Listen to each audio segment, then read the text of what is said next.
Hello everyone, स्वागत है आप सभी को आपके प्यारा सा यूट्यूब चैनल कृतज्ञ क्लासेस पे। सो बच्चों, आज के इस वीडियो में हम लोग हिंदी के MVVI ऑब्जेक्टिव को लेकर आए हैं।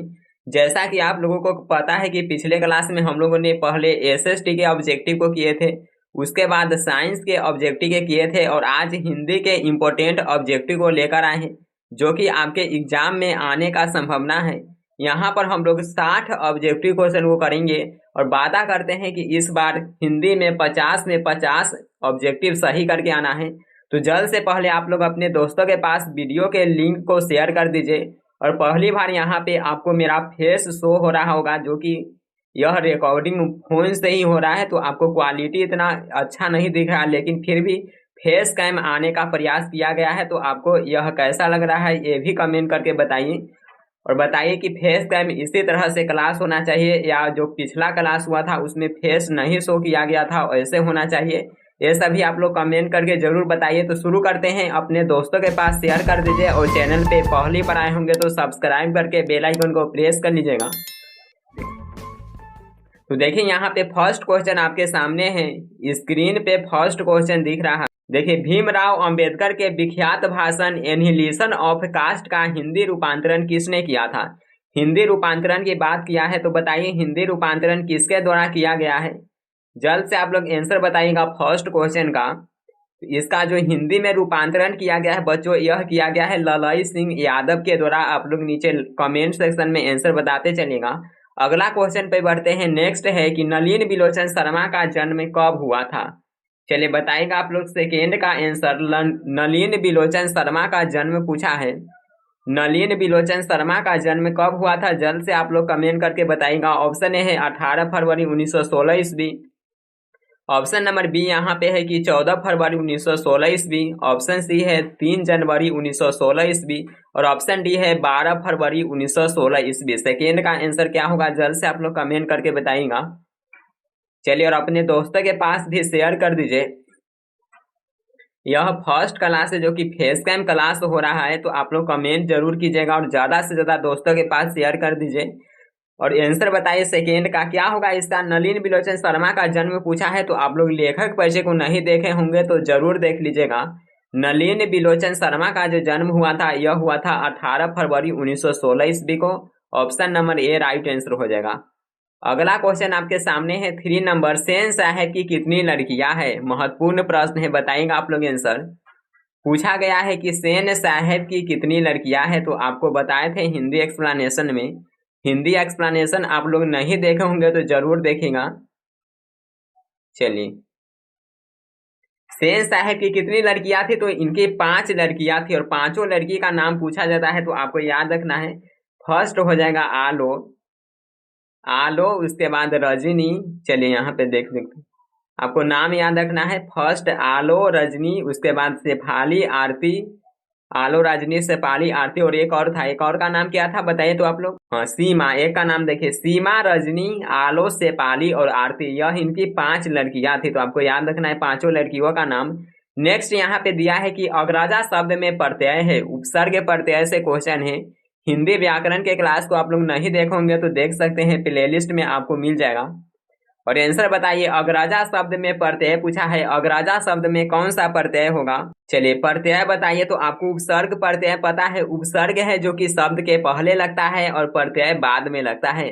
तो अग्रजा शब्द में देखेंगे तो अग्रजा, आ प्रत्यय इसमें आ जाएगा। ऑप्शन नंबर डी बिल्कुल करेक्ट आंसर है। नेक्स्ट है मदन किसका बेटा है? ये भी महत्वपूर्ण प्रश्न है, कई बार एग्जाम में पूछा जा चुका है। चलिए बताइएगा, मदन किसका बेटा है? चलिए, मदन किसका बेटा है? ऑप्शन ए है मुखर्जी साहब का। ऑप्शन नंबर यहाँ पे बी दिया है सेन साहब का और ऑप्शन सी है ड्राइवर का और ऑप्शन डी है गिरधर लाल का। मदन किसका बेटा था बच्चों? तो मदन जो बेटा था यह गिरधर लाल का बेटा था। मदन कौन सी चैप्टर से यह क्वेश्चन लिया गया है ये सभी आप लोग कमेंट करके बताइए। अगला यहाँ पे है कि महारानी विक्टोरिया के द्वारा किसे नाइट की उपाधि प्रदान की गई थी? 6 का जल्द से आप लोग आंसर कमेंट कीजिए क्या होगा। छठा क्वेश्चन का आंसर बताएगा कि महारानी विक्टोरिया के द्वारा किसे नाइट की उपाधि प्राप्त की गई थी? तो बच्चों मैक्समूलर जी को। ऑप्शन नंबर यहाँ पे हो जाएगा बी राइट आंसर। अगला क्वेश्चन है कि हिंदी कविता में प्रपद्यवाद के प्रवर्तक कौन है।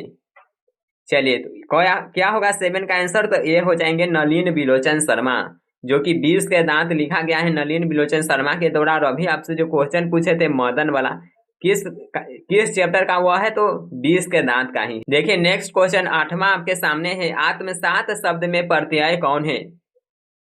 आत्मसात शब्द में प्रत्यय पूछा है, तो जल्द से आप लोग कमेंट कीजिए क्या होगा आंसर।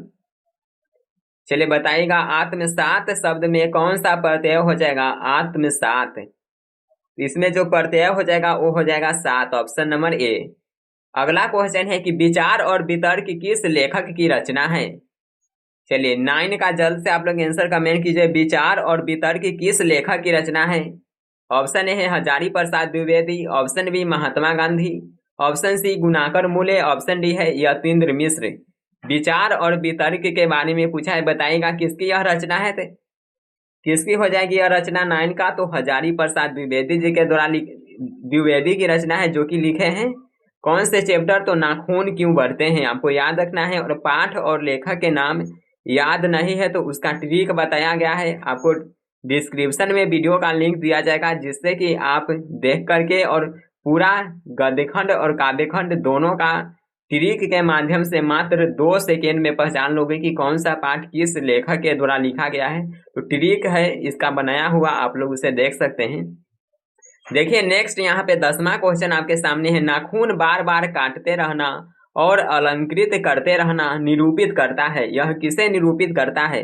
ऑप्शन ए दिया है कि सौंदर्य बोध और सांस्कृतिक चेतना का, ऑप्शन बी सुंदरता बढ़ाने का, ऑप्शन सी है अच्छे व्यवहार का, ऑप्शन डी है सुंदरता और स्वास्थ्य पर ध्यान देने का।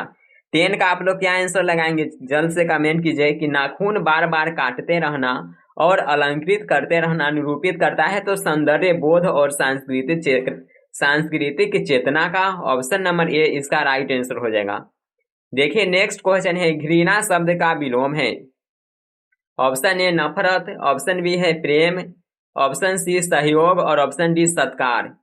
घृणा का विलोम बताइएगा कि घृणा का विलोम क्या होगा, तो घृणा, देखिए किसी से घृणा करते हैं तो क्या करेंगे, घृणा का विलोम तो प्रेम हो जाएगा, इसका प्रेम होगा। 11 का right answer option number B है।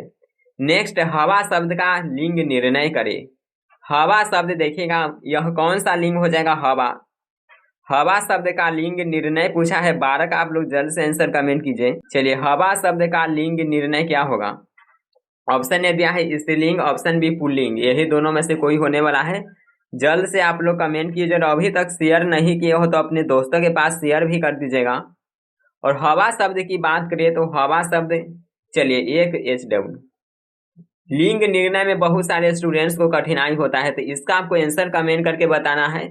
और आपको लिंग निर्णय में परेशानी हो रहा है तो बताइए, इसका ट्रिक बताया जाएगा, जिससे कि आपको कोई भी परेशानी नहीं होगा लिंग निर्णय को पहचानने में। अगला देखिए, कुल 4 आदमी है, रेखांकित शब्द कौन पदबंध है। दिया है कि कुल 4 आदमी है, इसमें पदबंध पूछा है, कौन सा पदबंध हो जाएंगे, तो यहाँ पर विशेषण पदबंध हो जाएगा। अगला देखिए क्वेश्चन, उसने अपने मित्र का पुस्तकालय खरीदा, वाक्य है। देखिए उसने अपने मित्र का पुस्तकालय खरीदा, तो यह कैसा वाक्य हो जाएगा, कैसा वाक्य है बच्चों, तो यह बिल्कुल सरल वाक्य है। अगला देखिए, नक्षत्रलोक किस लेखक की कृति है। नक्षत्रलोक पूछा है, नक्षत्रलोक किस लेखक की कृति है। 15 का आप लोग जल्द से आंसर कमेंट कीजिए, किसकी कृति है, तो यह गुणाकर मूले का कृति है नक्षत्रलोक। नेक्स्ट क्वेश्चन आपके सामने है, जिसकी उपमा दी जाए के लिए एक शब्द है, तो जिसकी उपमा दी जाए उसे एक शब्द में उपमेय बोलते हैं। क्या बोलेंगे बच्चों, तो उपमेय बोलेंगे। ऑप्शन नंबर डी यहाँ पे राइट आंसर हो जाएगा। यहाँ तक कोई भी डाउट नहीं है तो जल्द से आप लोग अपने दोस्तों के पास वीडियो को शेयर कर दीजिए। चलिए जल्द से शेयर कर दीजिए और अगला क्वेश्चन पे बढ़ते हैं। देखिए, मराठी भाषा की लिपि पूछा है। मराठी भाषा की लिपि क्या है, खरोष्टी लिपि, प्राकृत लिपि, नागरी लिपि या देवनागरी लिपि। चलिए बताइएगा, नागरी लिपि निबंध है जो कि आप लोगों को पढ़ना है, गुणाकर मूले के द्वारा लिखा गया चैप्टर है। तो मराठी भाषा की लिपि पूछा है, तो क्या होगा मराठी भाषा की लिपि, तो मराठी भाषा की जो लिपि है बच्चों, यह देवनागरी लिपि है, डी यहाँ पे राइट आंसर है।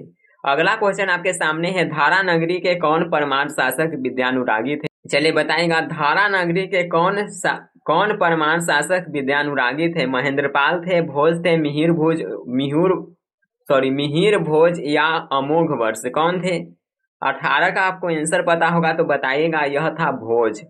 नेक्स्ट है कि महाविद्यालय नामक कहानी संग्रह किनकी रचना है? बहुत ही महत्वपूर्ण प्रश्न है, VVI लगा लेंगे, कई बार एग्जाम में पूछा जा चुका है। महाविद्यालय जिससे कि लिया गया है कौन सी कहानी? तो मछली कहानी महाविद्यालय संग्रह से लिया गया है। इसके लेखक कौन है? तो विनोद कुमार शुक्ल है। तो महाविद्यालय नामक कहानी संग्रह किनकी हो जाएंगे? तो विनोद कुमार शुक्ल की। अगला है कि बहादुर की मां गुस्से से पागल क्यों हो गई थी? देखिए बहादुर चैप्टर आपको पढ़ना है। बहादुर, ये सभी हिंदी का जितना भी चैप्टर है इसका सब्जेक्टिव ऑब्जेक्टिव हिंदी एक्सप्लेनेशन ये सभी करा दिया गया है। आप लोग प्लेलिस्ट से जाकर के वीडियो को जरूर देख लीजिएगा। पूछा है कि बहादुर की मां गुस्से से पागल क्यों हो गई थी? आखिरकार बहादुर की मां गुस्से से पागल क्यों हुई थी? बहादुर पर क्यों यह गुस्सा की थी? 20 का आंसर बताइए। बहादुर ने भैंस को मारा था, बहादुर ने कुत्ते को मारा था, बिल्कुल नहीं। बहादुर ने बिल्ली को मारा था, नहीं यार। क्या होगा? बहादुर माँ का काम नहीं करता था, काम तो करता था, लेकिन यह गलती क्या किया था? तो बहादुर ने भैंस को मारा था, जो इसकी माँ की फेवरेट भैंस थी, पसंदीदा भैंस। इसी पर इन्होंने क्या किया बहादुर? तो बहादुर एकदम लाठी उठाया, दे धमाधम मचा दिया, जिस कारण से बहादुर की माँ है जो कि बहादुर पर गुस्सा हो गई। और उसी तरह से जैसे कि बहादुर ने भैंस को मारा था, उसी अंदाज में इसके माँ ने भी बहादुर को पीटा, जिस कारण से यह घर छोड़कर चला जाता है। अगला देखिए, किसने सोवियत संघ पर आक्रमण किया? बताइएगा, सोवियत संघ पर किसने आक्रमण किया था? ये भी आपको हिंदी में ही बुक में ही पढ़ना है, बुक का क्वेश्चन है। बताइएगा 21 का आंसर। 21 का आप लोग जल्द से आंसर कमेंट कीजिएगा। सोवियत संघ पर किसने आक्रमण किया था? तो हिटलर ने किया था। 21 का ऑप्शन नंबर यहाँ पे बी होना चाहिए, ऐसे आप लोग कंफर्म कर दीजिएगा। अगला क्वेश्चन आपके सामने है कि यदि मनुष्य परिस्थितियों का नियामक नहीं है तो परिस्थितियां भी मनुष्य की क्या होगी? नियामक होगी या नियामक नहीं होगी? 22 का आप लोग आंसर कमेंट कीजिएगा। तो परिस्थितियां भी है जो कि परिस्थितियां भी मनुष्य की नियामक नहीं है। यहाँ पे option number B right answer हो जाएगा। तो यह फर्स्ट है जो कि आपको फेस टाइम क्लास चल रहा है। नेक्स्ट क्लास में और भी आपको इसे इम्प्रूवमेंट देखने को मिलेगा। देखिए 23 नंबर क्वेश्चन, गुदरी का लाल मुहावरे का अर्थ है। गुदरी का लाल मुहावरे का अर्थ क्या हो जाएगा? चलिए जल्द से आप लोग कमेंट कीजिए। लाल रंग की गुदरी, ऑप्शन बी है गरीब के घर में गुणवान का उत्पन्न होना, सी है कि गुदरी में बालक को सुलाना, और डी है लाल गुदरी बनाना। एकदम बउआ वाला प्रश्न है। बताइएगा, गुदरी का लाल मुहावरे का अर्थ यानी कि गरीब के घर में गुणवान का उत्पन्न होना। Option number B right answer है। और हिंदी व्याकरण का बहुत सारा वीडियो ऑलरेडी बनाया गया है जो कि एकदम चुन चुन कर लाया गया प्रश्न है। प्लेलिस्ट में जाकर के आप लोग देख सकते हैं। 9th and 10th Hindi grammar के प्लेलिस्ट नाम से प्लेलिस्ट मिलेगा, जिसमें कि मुहावरा हो गया, पर्यायवाची शब्द, विलोम शब्द, उसके बाद उपसर्ग, प्रत्यय, ये सभी का वीडियो आपको मिलेगा, वहां से देख लीजिएगा। अगला देखिए, गणेश शब्द का पर्यायवाची पूछा है, इसमें से कौन होगा? गणेश का पर्यायवाची ऐसे ही देखने से पता चल जा रहा है, कौन सा ऑप्शन हो जाएगा? तो लंबोदर होगा। अगला देखिए, प्रतिदिन शब्द कौन समास है? तो समास यहाँ पे देखिए पूछा है प्रतिदिन, तो जिस शब्द के आपको शुरू में याद रखना है यथा, उसके बाद प्रति, यथा, प्रति, अनु, ये सभी शब्द देखने को मिले तो आपको आंख बंद करके लगाना है। कौन सा समास? तो अव्ययी भाव समास। और आंख ऐसा बंद नहीं कीजिएगा कि यहाँ पे ऑप्शन में है डी और क्या लगाएंगे तो बी लगा देंगे।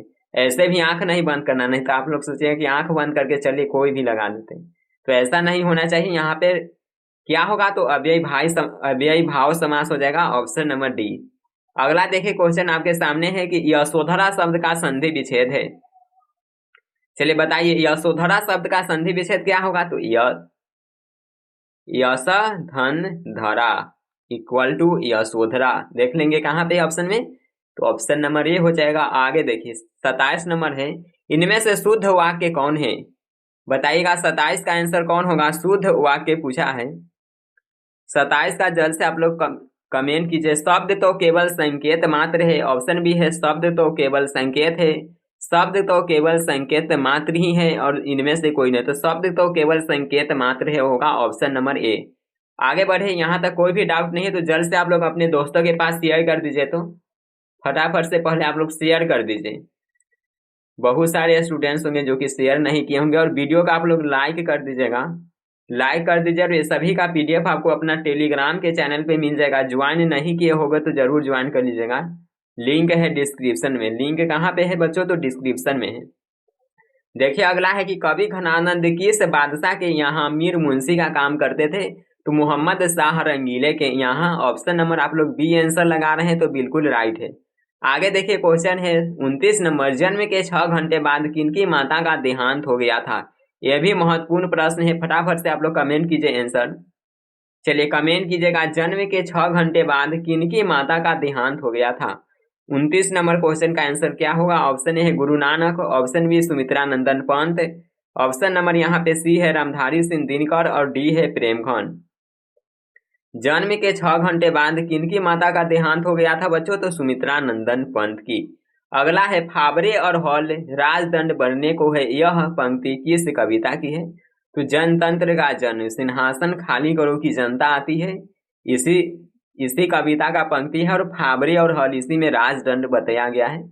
कौन चैप्टर है? तो जनतंत्र का जन्म है, जो कि रामधारी सिंह दिनकर के द्वारा लिखा गया है। अगला देखिए, एक वृक्ष की हत्या कविता किसकी रचना है? तो एक वृक्ष की हत्या कुंवर नारायण। जैसे ही एक देखिए एक बूढ़ा व्यक्ति वृक्ष को काट रहा होता है, वहां पे कौन प्रकट होते हैं? तो वहां पे प्रकट हो जाते हैं नारायण जी, बोलते हैं नारायण नारायण। इसका ट्रिक आप लोग हिंदी का देखेगा, उसमें मस्त इसका मेम्स भी लगाया गया है। मेम्स आप लोग जानते हैं, शॉर्ट्स वीडियो वगैरह आप लोग देखते होंगे तो मेम्स जानते होंगे, तो मेम्स के साथ ट्रिक बताया गया है, उसे आप लोग जरूर देखेगा, बिल्कुल आसान होगा आपको याद करने में लेखक और पाठ का नाम। चलिए क्या इसका आंसर है? तो कुंवर नारायण है। बीरेन डंगवाल का पहला कविता संग्रह है, इनकी पहला कविता संग्रह बताइएगा। बीरेन डंगवाल का पहला कविता संग्रह कौन है? तो यह है इसी दुनिया में। 32 का राइट आंसर हो जाएगा ऑप्शन नंबर बी। प्राकृतिक सौंदर्य की कविता के लिए विख्यात कवि है, और अभी तक आप लोग शेयर नहीं किए हो तो जल्द से शेयर कर दीजिए, जितना हो सके आप लोग अपने दोस्तों के पास शेयर कर दीजिएगा। प्राकृतिक सौंदर्य की कविता के लिए विख्यात कवि कौन है? प्राकृतिक सौंदर्य की कविता के लिए विख्यात कवि पूछा है तो सुमित्रा नंदन पंत हो जाएंगे। नेक्स्ट क्वेश्चन है कि किस कवि ने वर्णाश्रम व्यवस्था और कर्मकांड का विरोध करके निर्गुण ब्रह्म की भक्ति का प्रचार किया है? तो गुरु नानक जी ने किए हैं, जो कि लिखे हैं राम नाम बिनु बिरथे जगी जन्मा, काव्यखंड का फर्स्ट चैप्टर है यह। अगला देखिए, नगर संवेदना के कवि कौन है? ये भी महत्वपूर्ण प्रश्न है, कई बार एग्जाम में पूछा गया है, बताइएगा आप लोग आंसर। चलिए नगर संवेदना के कौन कवि है? नगर संवेदना के कवि की बात करें तो यह नगर संवेदना 35 का आप लोग जल्द से आंसर कमेंट कीजिए। नगर संवेदना के कवि कौन है? तो ये हो जाएंगे कुंवर नारायण। नेक्स्ट है दुर्दांत मानवीय विभीषिका का चित्रण करने वाली कविता कौन है? तो हिरोशिमा। हिरोशिमा, जिसमें कि हिरोशिमा पर बम गिराया जाता है, तो यहाँ पे आंसर क्या हो जाएगा? दुर्दांत मानवीय विभीषिका का चित्रण करने वाली कविता हिरोशिमा है। अगला क्वेश्चन आपके सामने है और अंत तक देखना है, मात्र 60 प्रश्न को करेंगे और आप लोग कितना सही कर पाते हैं ये भी कमेंट करना है।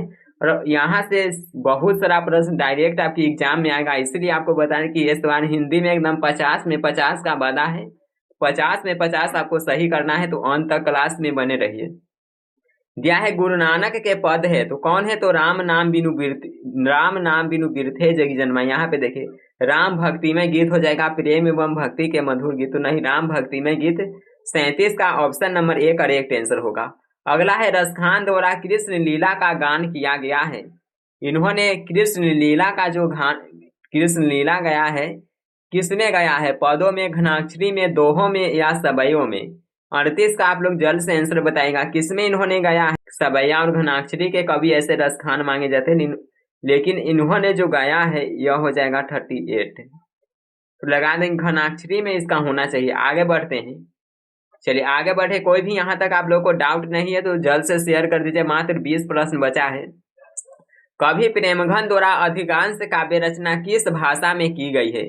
तीनों ने जो काव्य की रचना की है किस भाषा में किए हैं? कवि प्रेमघन की बात कर रहा है, किस भाषा में की है? तो ब्रज भाषा और अवधी में किए हैं। नेक्स्ट है कि स्वर्ण किरण किस कवि की रचना है। बताइएगा स्वर्ण किरण किस कवि की रचना है। Option A Kunwar Narayan, option B है Ramdhari Singh Dinkar, option C Sumitra Nandan Pant, option D Guru Nanak. 40 का जल्द से आप लोग आंसर कमेंट कीजिए, क्या हो जाएगा। स्वर्ण किरण तो ये सुमित्रा नंदन पंत की है, आपको याद रखना है, स से स्वर्ण, स से सुमित्रा नंदन पंत। अगला यहाँ पे देखें, चलिए 41 नंबर क्वेश्चन पे हम लोग आ गए हैं, और अभी तक आप लोग शेयर नहीं किए हो तो शेयर कर दीजिएगा। दिया है कि आत्मजयी नामक प्रबंध काव्य किस कवि द्वारा लिखा गया है। आत्मजयी पूछा है, आत्मजयी किस कवि के द्वारा लिखा गया है, तो कुंवर नारायण के द्वारा। अगला है कि आधुनिक साहित्य में एक प्रमुख प्रतिभा थे। यह क्वेश्चन आपसे पूछे तो याद रखना है कौन थे, तो सच्चिदानंद हीरानंद वात्स्ययन यानी कि अज्ञे जी। नेक्स्ट, किसने जिंदगी में पहली बार अस्पताल का विरोध नहीं किया था, तो वह थी मंगू की माँ। मंगू की माँ कौन थी, मंगू की माँ, तो यहाँ पे माँ लगाएंगे। और मंगू की बड़ी बहन पूछा जाता है, वह थी कमू। मंगू क्या थी, तो मंगू जन्म से ही पागल और क्या थी, तो पागल और गूंगी और पागल थी। क्या लगाएंगे, गूंगी और पागल। अगला है माँ रात में कितने बजे हॉस्पिटल से लौटकर घर आई थी। कितने बजे माँ हॉस्पिटल से लौटकर के घर आई थी। 44 का आप लोग आंसर बताएगा, तो यह 11 बजे आई थी। नेक्स्ट है गांव में जुआरी किस्म का व्यक्ति कौन था, तो जुआरी किस्म की व्यक्ति पूछे, लंपट पूछे तो ये कौन था, तो रंगप्पा। ऑप्शन नंबर ए दही वाली मंगम्मा का क्वेश्चन है। 7 कोरी होता किस भाषा के प्रमुख कथाकार है, तो ये उड़िया भाषा के है। अगला है कि देवी नदी बांध के नीचे किसका घर था। सिंपल प्रश्न है, लक्ष्मी का घर था। Option number C. अगला है कि मंगू के अलावा माँ की कितने संतानी थी, तो मंगू को लेकर के पूछे तो आपको याद रखना है कितने थी। मंगू को लेकर के तो 4 थी, लेकिन मंगू के अलावा पूछे तो 3 हो जाएगा। 48 का राइट आंसर देख लेंगे आप लोग, 48 का हो जाएगा ऑप्शन नंबर बी 3। नेक्स्ट यहाँ पे देखिए क्वेश्चन, किसने सीता को रसमलाई भेजी थी। यह भी प्रश्न पूछा जाता है, बहुत ही महत्वपूर्ण है, बताएगा रसमलाई किसने भेजी थी। सीता के कितना पुत्र था, तो 3 पुत्र। लास्ट चैप्टर है वर्णिका का, तो रसमलाई कौन भेजी थी पूछा जाता है, रसमलाई, तो रसमलाई भेजी थी भौरी ने रसमलाई भेजी थी। अगला देखिए, सीता के बड़े लड़के का क्या नाम था, तो बड़े लड़के का नाम था Kailash. Option number A. Next है, सुजाता की कितनी कृतियां प्रकाशित हो चुकी है, जल्द से आप लोग बताएगा। सुजाता जो कि नगर कहानी लिखी है, इसकी कितनी कृतियां प्रकाशित हो चुकी है, तो 25 से अधिक, 25 प्लस कृतियां इसकी प्रकाशित हो चुकी है। ऑप्शन नंबर बी यहाँ पे बिल्कुल राइट आंसर है। अगला है कि नगर कहानी के अनुवादक कौन है, बताइएगा नगर कहानी के अनुवाद किसके द्वारा किया गया है। ऑप्शन ए है Srinivas, option B Sujata, option number C है साबरदैया, और ऑप्शन डी ईश्वर पेटलीकर। नगर कहानी के अनुवादक कौन है, 52 का आप लोग आंसर बताएंगे, 52 का। तो नगर कहानी लिखा गया है सुजाता के द्वारा, अनुवाद भी इसी ने खुद की है, तो ऑप्शन नंबर बी हो जाएगा। अगला है कि अनुज का स्त्रीलिंग रूप क्या होगा। अनुज का स्त्रीलिंग रूप बताएगा, 53 नंबर क्वेश्चन, तो इसका स्त्रीलिंग रूप हो जाएगा अनुजा। अनुज की स्त्रीलिंग रूप पूछे तो अनुजा हो जाएगा। चलिए आगे बढ़ते हैं। कोई भी यहाँ तक आपको डाउट नहीं है तो शेयर कर दीजिएगा, अभी तक शेयर नहीं किए हो तो। और इसका पीडीएफ आपको टेलीग्राम पे मिलेगा, जो कि आपको लास्ट में बताते हैं कैसे टेलीग्राम ज्वाइन करना है। इनमें से शुद्ध शब्द कौन है, देखिए अधीन लिखा है, अधीन नहीं है, ये भी नहीं है, ये भी नहीं है। ऑप्शन नंबर बी है जो कि बिल्कुल सही लिखा गया है, अधीन, बी राइट आंसर है। नेक्स्ट है, दास शब्द का पर्यायवाची है। पर्यायवाची पूछे तो दास यानी कि नौकर, चाकर, ये सभी इसी को बोला जाता है, तो यहाँ पे ये हो जाएगा चाकर। अपेक्षा शब्द का विशेषण है, तो अपेक्षा का विशेषण होगा अपेक्षित। ऑप्शन नंबर सी। नेक्स्ट देखिए, वाक जाल शब्द का संधि विच्छेद करे, तो वाक जाल का संधि विच्छेद वाक धन जाल हो जाएगा। Option number A. जोर वाला चिन्ह है, इसे धन बोला जाता है शुद्ध हिंदी में, तो आपको बोलना है वाक धन जाल। अगला देखिए, पूरब शब्द संज्ञा है। पूरब पश्चिम कोई भी दिशा के नाम दे, महीना के नाम दे, तो ये सभी कैसा संज्ञा हो जाता है। 58 का आप लोग जल्द से कमेंट कीजिए। चलिए 58 का कमेंट कीजिएगा, क्या होगा, तो ये व्यक्तिवाचक हो जाएगा। नेक्स्ट है, निम्नलिखित में सर्वनाम है। सर्वनाम जो कि संज्ञा के बदले में यूज होता है, उसे सर्वनाम बोलते हैं। राम सर्वनाम नहीं है, संज्ञा है, भाई बहन नहीं होगा, अच्छा नहीं होगा, तो क्या होगा? तो यह। अगला देखिए क्वेश्चन, लास्ट क्वेश्चन आपके सामने है, गुणवाचक विशेषण है, अच्छा, 1 किलो, 2 या अधिक, इसमें से गुण बताइएगा। तो अच्छा है जो कि एक गुण हो जाएगा, अच्छाई। तो यहाँ पर हम लोगों ने 60 ऑब्जेक्टिव को कर लिए हैं हिंदी में। अब आप लोग कमेंट करके बताइए कि आपका 60 में कितना सही हुआ, कमेंट जरूर कीजिएगा। और इसका पीडीएफ आपको मिलेगा अपना टेलीग्राम चैनल पे, यहाँ पर लोगो दिख रहा है या डिस्क्रिप्शन में लिंक है, नीचे जाइएगा। नीचे आप लोग अभी वीडियो देख रहे हैं तो नीचे में क्लिक करोगे तो मिलेगा डिस्क्रिप्शन, वीडियो के जो टाइटल है, नाम है, उस पर क्लिक करना है, आपको डिस्क्रिप्शन खुलेगा, तो वहां पर लिंक मिलेगा टेलीग्राम का। टेलीग्राम पर अपना चैनल भी है, उसके बाद ग्रुप भी है, तो आप लोग ग्रुप ज्वाइन कर लीजिएगा, ज़्यादा बेहतर रहेगा। ग्रुप पर क्यूज भी कराया जाता है, या चैनल ग्रुप दोनों ज्वाइन कर सकते हैं, और व्हाट्सएप चैनल भी है, वो भी ज्वाइन कर लीजिएगा, वो भी डिस्क्रिप्शन में लिंक दिया गया है।